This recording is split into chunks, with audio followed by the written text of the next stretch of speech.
Dugaan tindak pidana korupsi di tubuh Pertamina dan subholdingnya, Patraniaga, Pertamina Kilang Internasional, dan Pertamina Shipping Internasional sudah berjalan 4 bulan, tapi kejaksaan belum juga membawa kasus pidana ini ke persidangan untuk didakwa para tersangka ini. Apa yang terjadi? Mengapa pengusutan perkara ini sangat lamban sejak para tersangka ditahan sejak Februari 2025 dan sekarang sudah memasuki bulan Juni. Artinya sudah memasuki 4 bulan atau bulan keempat. Kasus ini belum juga selesai dan belum dibawa ke persidangan. Padahal tersangka yang jumlahnya sekitar 9 orang pada waktu itu telah ditahan menuju 4 bulan, ya, menuju 120 hari. Apa yang terjadi sesungguhnya? Mengapa perkara yang meledak di awal ini sekarang sepertinya sunyi senyap dan sepertinya tidak ada greget lagi soal pemberantasan korupsi ini? Apa yang dilakukan oleh kejaksaan? Mengapa kasus yang seharusnya kalau awalnya seolah-olah ini sangat terang benderang, sangat terbuka, mengapa sekarang menjadi seperti gelap gulita? Apa yang terjadi? Di mana titik kelemahannya, di mana titik kesalahannya, dan di mana titik kelambatannya? Apakah di tuduhan kerugian negara yang sempat disampaikan oleh Kejaksaan Agung mencapai 1 kuadriliun atau hampir 1.000 triliun, dengan asumsi korupsi terjadi rata-rata setiap tahun sekitar 193 triliun waktu itu disampaikan oleh Kejaksaan? Apakah perhitungannya kemudian tidak bisa dibuktikan oleh Kejaksaan bahwa kerugian negara memang sebesar itu?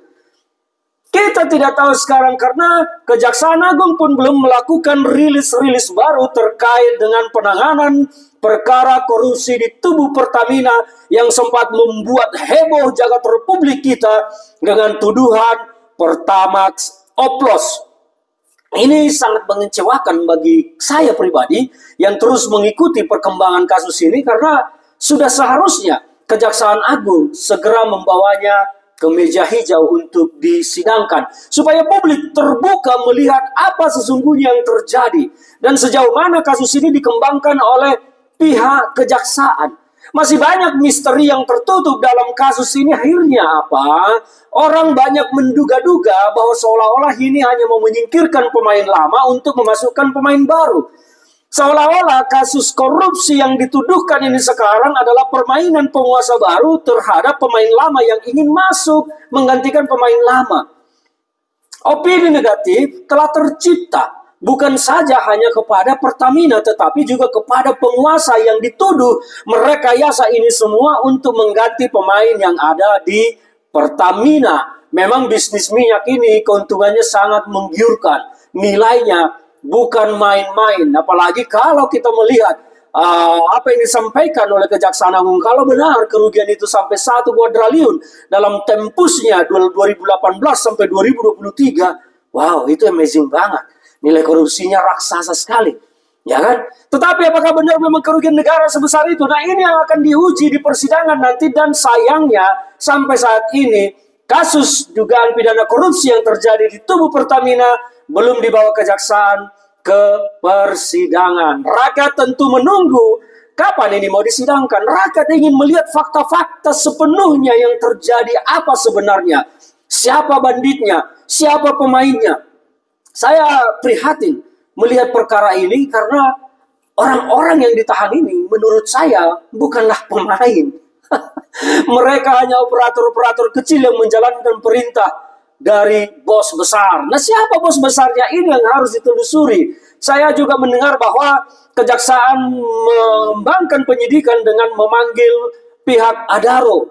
Anda tahu Adaro punya siapa? Adaro ini adalah milik keluarga Thohir, yang sekarang ada Erick Thohir sebagai Menteri BUMN. Kabarnya Adaro telah dipanggil terkait dengan diskon yang diterima oleh Adaro dari Patraniaga terkait pembelian solar. Diskonnya super jumbo.